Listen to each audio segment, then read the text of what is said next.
할렐루야. 네, 오늘 참 좋은 날입니다. 하나님은 우리 예배를 가장 기뻐하십니다. 하나님께는 영광이요, 우리 모두는 하나님의 그 은혜와 은총을 받아서 한 주간 천국을 사모하며 그 천국의 기쁨을 우리 일상 속에, 우리의 삶의 자리에 충만히 누릴 수 있기를 주의 이름으로 축원합니다.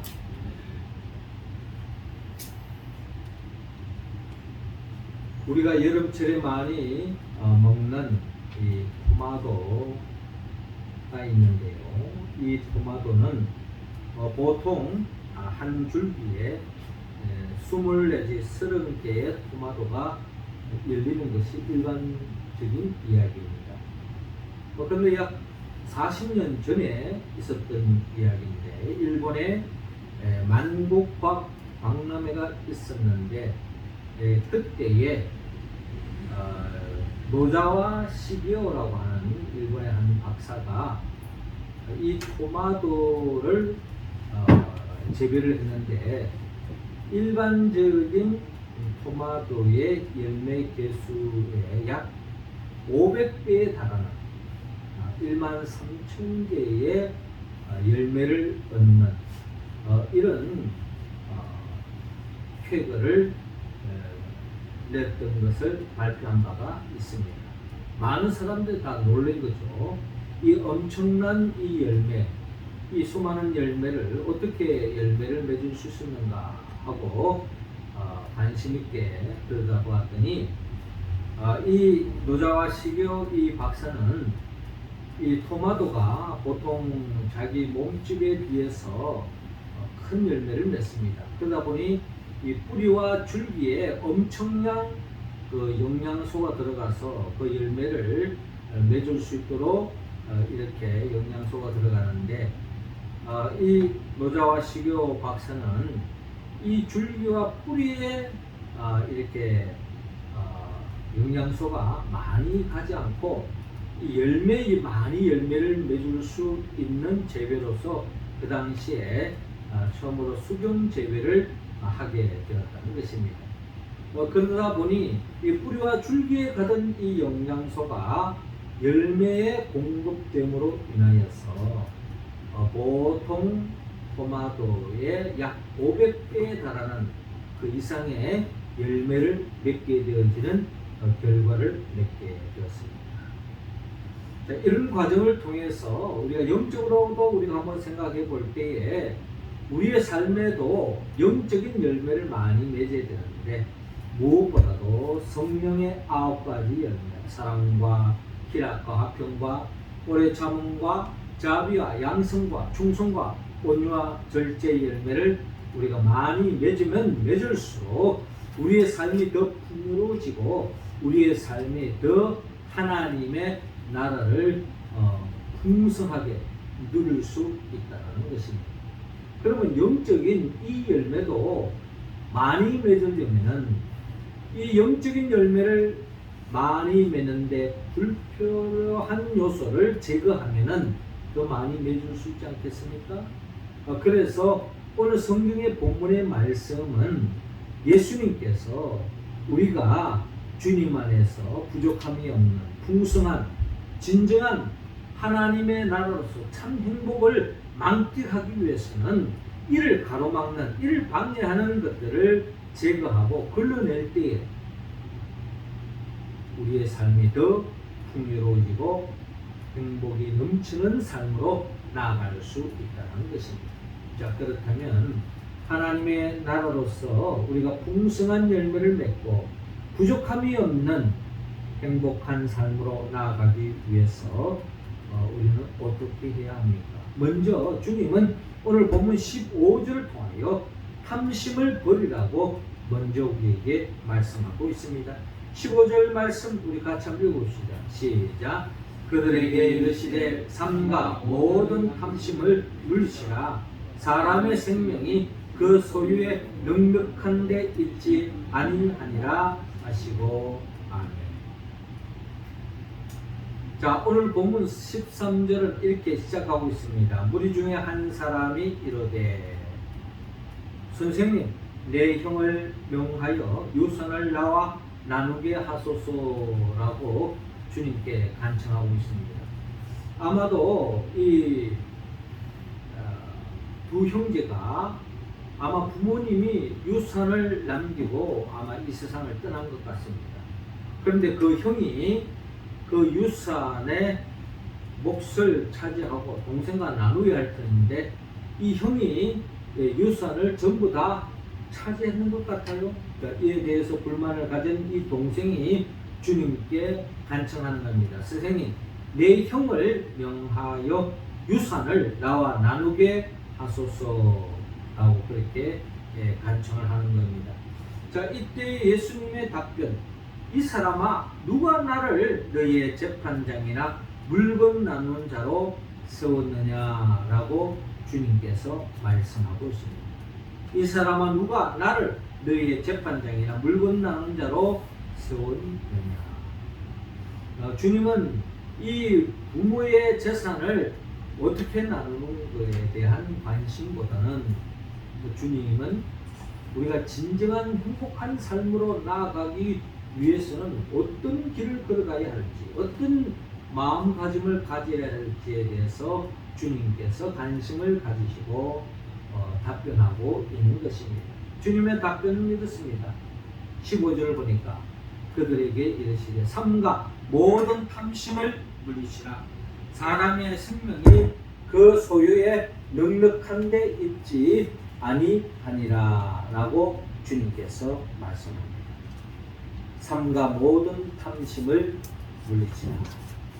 탐심, 이 탐심에 사로잡힐 때에 사람의 생명에 유혹을 느끼고 또 진정한 행복을 누리는데 장애물이 된다는 것입니다. 그렇기 때문에 사람의 생명이 소유에 넉넉한 데 있지 않다는 것입니다.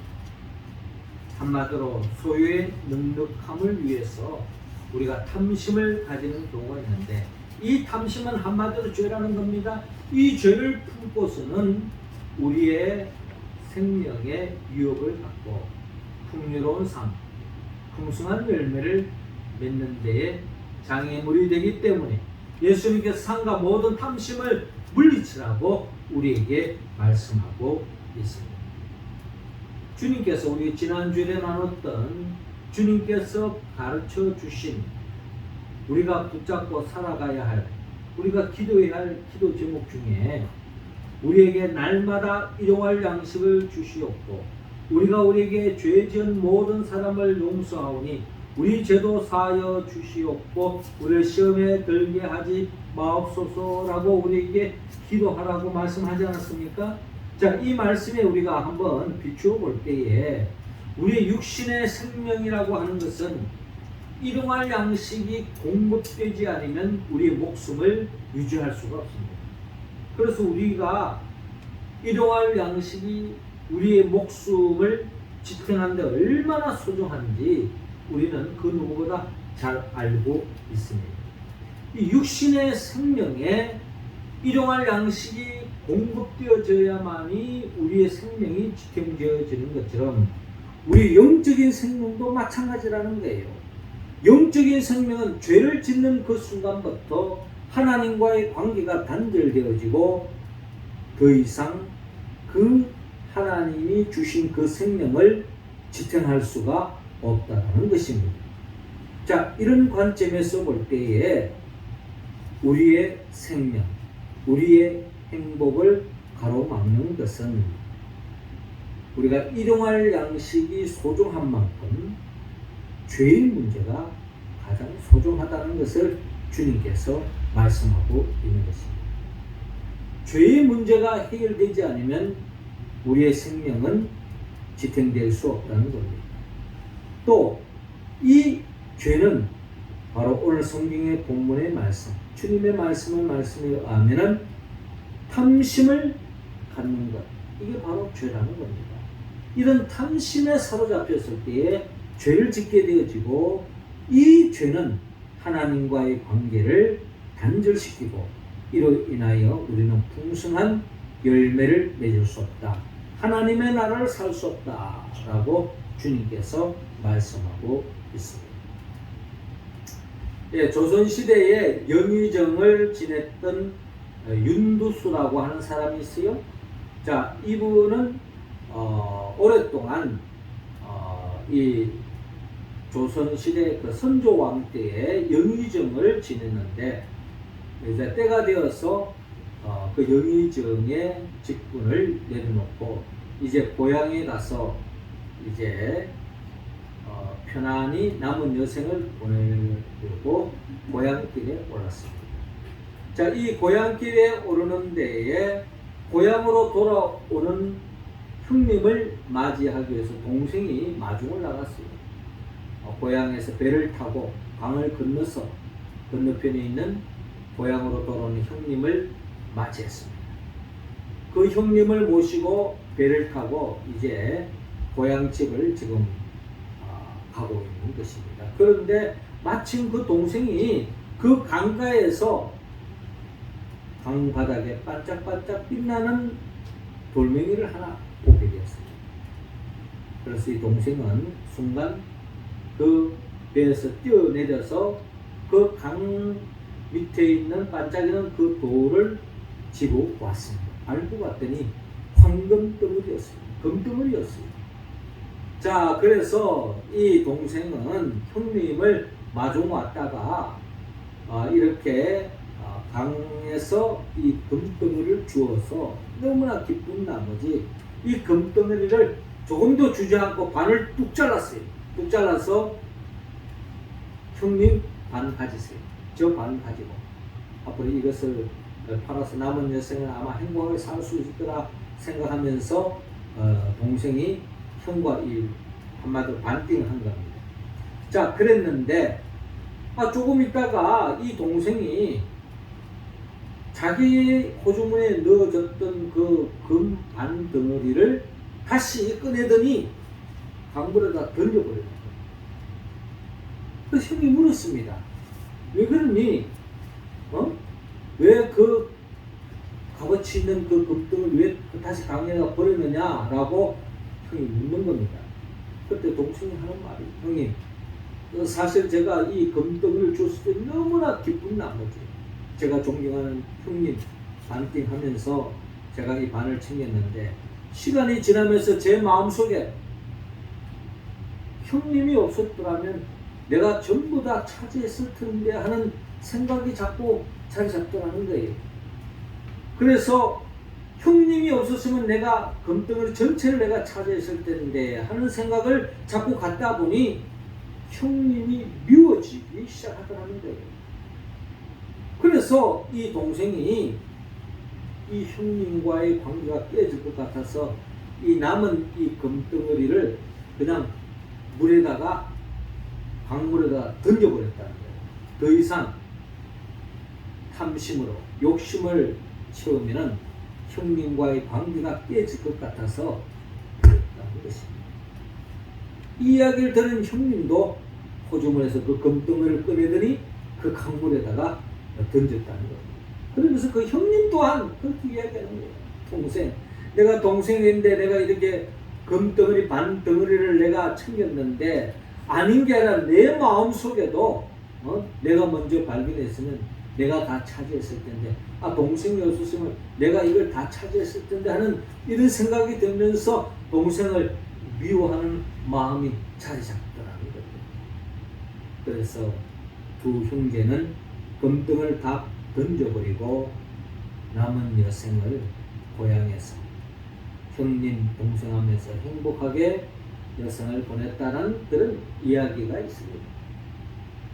그런데 우리가 다 돈을 좋아하고 물질을 좋아하고 금을 좋아하고 싫어하는 사람은 없습니다. 그런데 우리가 지나치게 이것에 대한 탐심, 욕심으로 가득 찬 그 순간에 내 호주머니에 더 많은 것을 채우기 위해서 형제 간의 관계가 깨어지는 수도 있고 부모와 자식 간의 관계도 깨어지는 수가 있고 그렇게 친한 친구와의 관계도 의리가 깨어지는 수도 있다는 겁니다. 돈이 소중하지만 돈 때문에 물질 때문에 관계가 깨어진다면 우리의 삶은 참된 행복과 멀어지는 경우가 많습니다. 가끔씩 우리가 신문지서에 보면 형제간에 이 유산 문제로, 재산 문제로 칼부림 나는 경우도 많아요. 아무리 돈이 좋지만 우리가 돈에 매이는 그 순간 모든 관계가 다 깨지고 남이 어찌되든 말든 나만 잘 살면 된다 하는 생각으로 사로잡혔을 때에 결국 하나님의 나라와 멀어질 수밖에 없다는 것입니다. 때를 따라 그 탐심 때문에 하나님을 저버리고 우상을 섬기는 경우도 얼마나 많은지 모릅니다. 우리가 잘 아는 것처럼 골로새서 3장 5절에 그러므로 땅에 있는 지체를 죽이라 곧 음란과 부정과 사욕과 악한 정욕과 탐심이니 탐심은 우상 숭배니라 라고 말씀하고 있습니다. 여러분, 우리가 구약 성경에 보면 이스라엘 백성들이 그렇게도 큰 하나님의 은혜와 은총을 입었음에도 불구하고 하나님을 온전히 모시지 않고 결국 그들이 멸망당하고 북이스라엘이 아수르에서 남유다가 바빌론에서 멸망당하고 포로로 잡혀가는 비극적인 역사 이야기를 성경을 통해서 우리가 잘 읽을 수 있습니다. 그들이 하나님의 심판의 대상이 됐던 이유가 뭡니까? 한마디로 제일 큰 제목이 바로 우상 숭배였습니다. 왜 그들이 우상 숭배 길로 갔을까요? 돈 때문에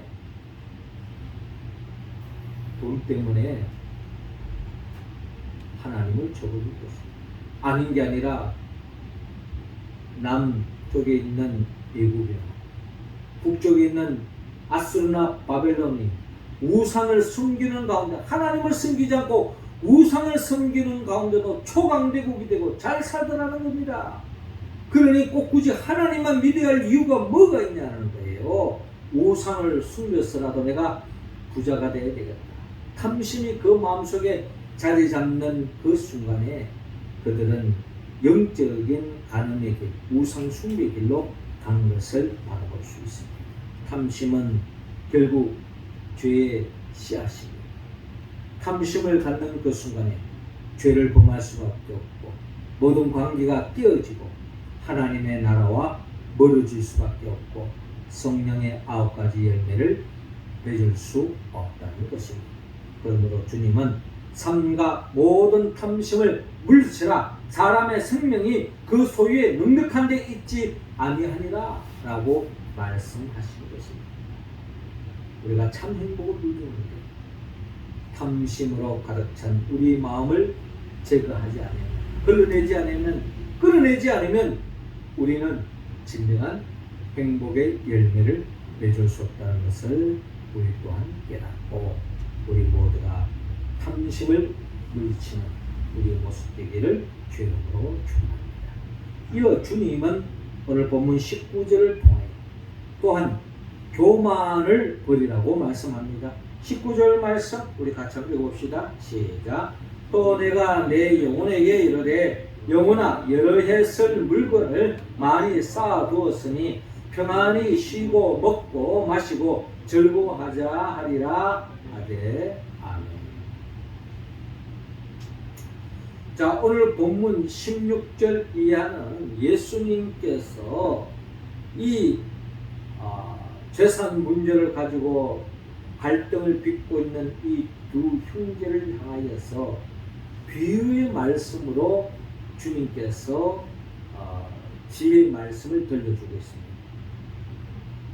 주님께서 말씀하시기를 그 비유의 말씀을 이렇습니다. 한 부자가 그 밭에 소출이 풍성하며 심중에 생각하여 이르기를 내가 곡식 쌓아둘 곳이 없으니 어찌할까.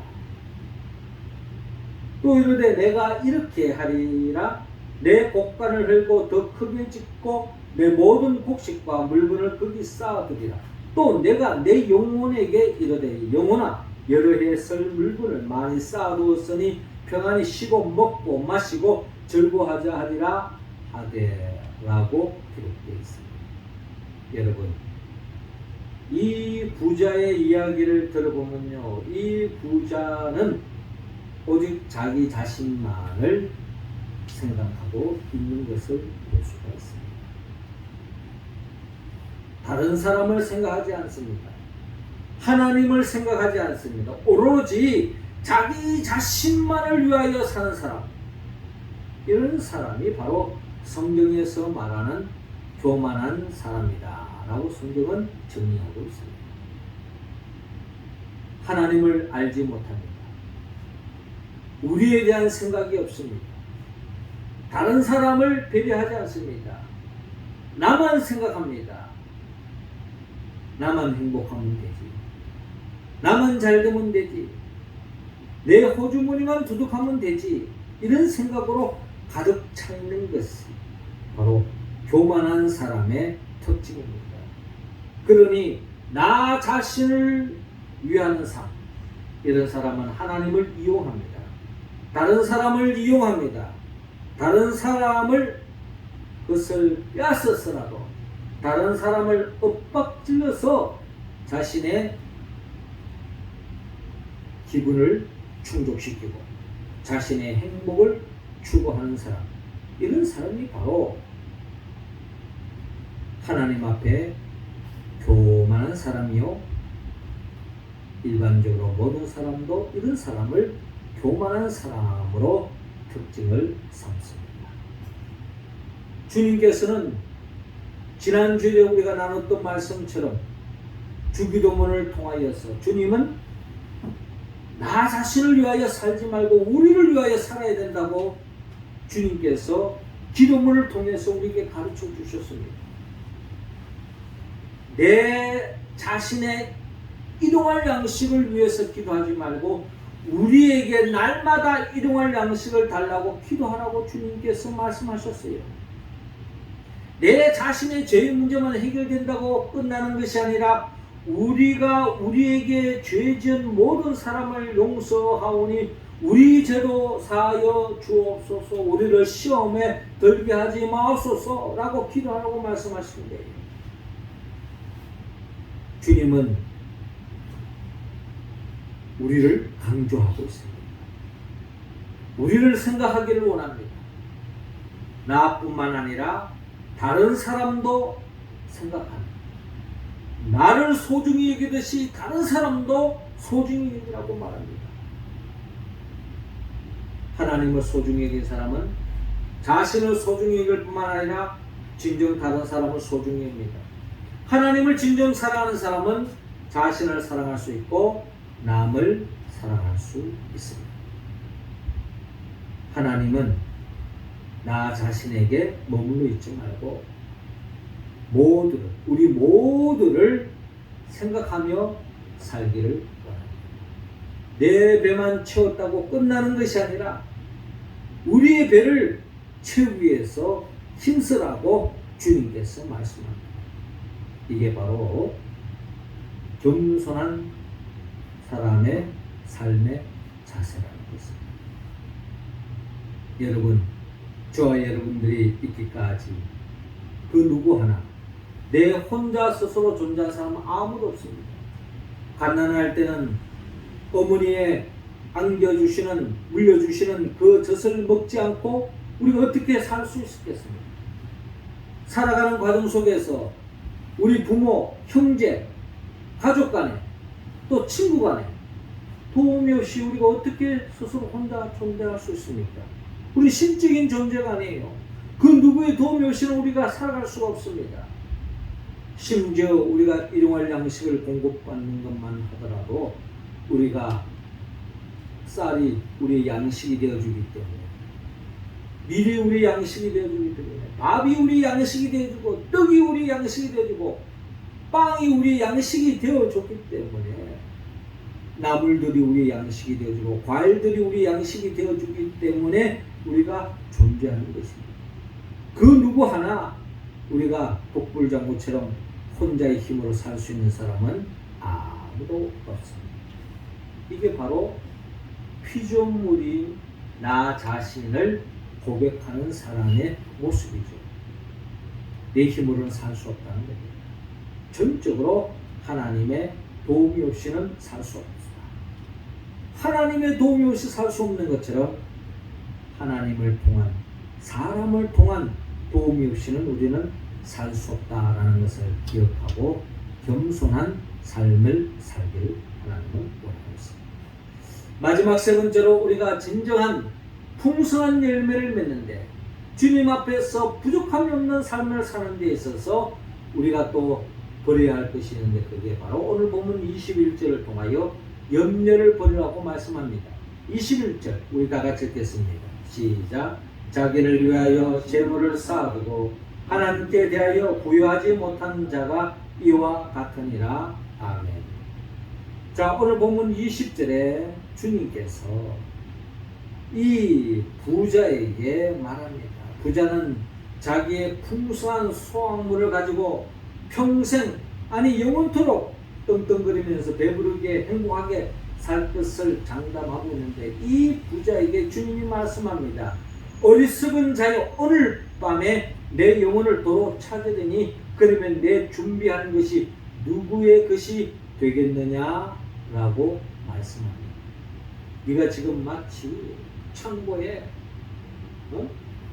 엄청 쌓아두고 마치 10년, 100년 영원토록 살 것처럼 영원토록 마치 그 곡식이 너의 행복을 보장해 줄 것처럼 생각하고 있는데 하나님께서 내 영혼을 도로 찾아가면 오늘 네 생명을 거두어가면 네가 말하는 그 차고 넘치는 창고에 있는 그 양식들은 누구 위해서 되겠느냐. 오늘 하나님이 너를 데려가면 너는 어떻게 되겠느냐. 네 삶은 하나님께서 보장해 주지 않으면 한순간에 날아갈 수 있다라는 것을 말씀합니다. 그러면서 자기를 위하여 재물을 쌓아두고 하나님에 대하여 부여하지 못한 자가 이와 같으니라 라고 말씀하고 있습니다. 많은 사람들이 재물을 쌓아두려고 합니다. 출발은 욕심 때문이겠죠. 그러나 단순히 욕심이 아닙니다. 이렇게 쌓아두려고 하는 이유가 있죠. 다 사람들이 저축하려고 하고 다 사람들이 돈을 모으려고 합니다. 재산을 모으려고 합니다. 부동산을 가지고 이유가 뭡니까? 그것은 다 일반적으로 많은 사람들이 없을 때를 생각해서 유비무환이라고 없을 때를 생각해서 미리 준비해 놓겠다라는 것입니다. 근데 그게 결코 잘못된 생각이 아니죠. 어떻게 보면 지혜로운 생각입니다. 그런데 이렇게 쌓아두는 것이 쌓아둔다고 해서 염려, 걱정이 사라지느냐? 그렇지 않다는 것입니다. 곡식물을 많이 쌓아두면 내 통장에 돈을 많이 모아놓으면 염려가 사라지느냐? 아마 그 순간에 혹시 내가 이거 못 쓰고 죽으면 어떨까 하는 그런 염려와 걱정에 사로잡힐 것입니다. 그게 스트레스를 받아서 더 건강을 해치고 더 불행해지는 사람도 참 많아요. 자, 그렇게 본다면 자, 이런 경우를 있는데 이런 사람에 대해 주님 뭐라고 말씀합니까? 하나님에 대하여 부여하지 못한 자가 이와 같으니라 라고 말씀하고 있습니다. 하나님에 대하여 부여하지 못한 자, 그런 사람은 한마디로 염려, 근심, 걱정에 빠질 수밖에 없습니다. 왜 그렇습니까? 하나님에 대하여 부여하지 못한 자입니다. 하나님을 온전히 믿지 못하기 때문에 한치 앞을 내다볼 수 없는 현실 속에서 염려와 근심과 걱정하는 것은 당연하다라는 것입니다. 그러나 하나님에 대하여 부여한 자는 하나님을 전적으로 믿고 의지한다는 겁니다. 이런 사람은 염려, 근심, 걱정, 두려움으로부터 자유함을 얻습니다. 주님께서 우리에게 일용할 양식을 구하라 라고 기도하게 한 이유가 뭘까요? 우리는 쌓아놓고 사는 인생이 아닙니다. 하나님께서 매 순간순간마다 공급해 주시는 것으로 살아가는 인생입니다. 이게 바로 믿음의 사람의 특징이에요. 믿음의 사람은 내 호중에 뭔가 채워진 걸 믿고 그걸 믿고 평안을 누리고 든든하게 자신감 있게 살아가는 삶의 아니라는 겁니다. 믿음이 있는 사람은 하나님이 함께 하기 때문에 그때그때마다 하나님이 공급해 주시기 때문에 그 믿음으로 살아가는 사람, 그 믿음으로 살아가기 때문에 일용할 양식을 강구하는 것입니다. 매 순간순간마다 하나님의 도우심, 매 순간순간마다 죄사함의 은총이 없으면 우리는 한 걸음도 믿음의 길을 걸어갈 수가 없는 것입니다. 그래서 주님은 제자들에게 말씀합니다. 그러므로 내가 너희에게 이르노니 너희 목숨을 위하여 무엇을 먹을까, 몸을 위하여 무엇을 입을까 염려하지 마라. 목숨이 음식보다 중하고 몸이 의복보다 중하니라. 까마귀를 생각하라. 심지도 아니하고 거두지도 아니하며 골방도 없고 창고도 없으되 하나님이 기르시나니 너희는 새보다 얼마나 더 귀하다. 너희 중에 누가 염려함으로 그 키를 한 자라도 더할 수 있느냐? 그런즉 가장 작은 일도 하지 못하면서 어찌 다른 일들을 염려하느냐? 백합화를 생각하여보라. 실도 만들지 않고 짜지도 아니하느니라. 그러나 내가 너에게 말하노니 솔로몬의 모든 영광으로도 입은 것이 이 꽃 하나만큼 훌륭하지 못하느니라. 오늘 있다가 내일 아궁이에 던져지는 들들도 하나님이 이렇게 비시거든 하물며 너희일까 보냐. 믿음이 작은 자들아, 너희는 무엇을 먹을까 무엇을 마실까 하여 구하지 말며 근심하지도 말라.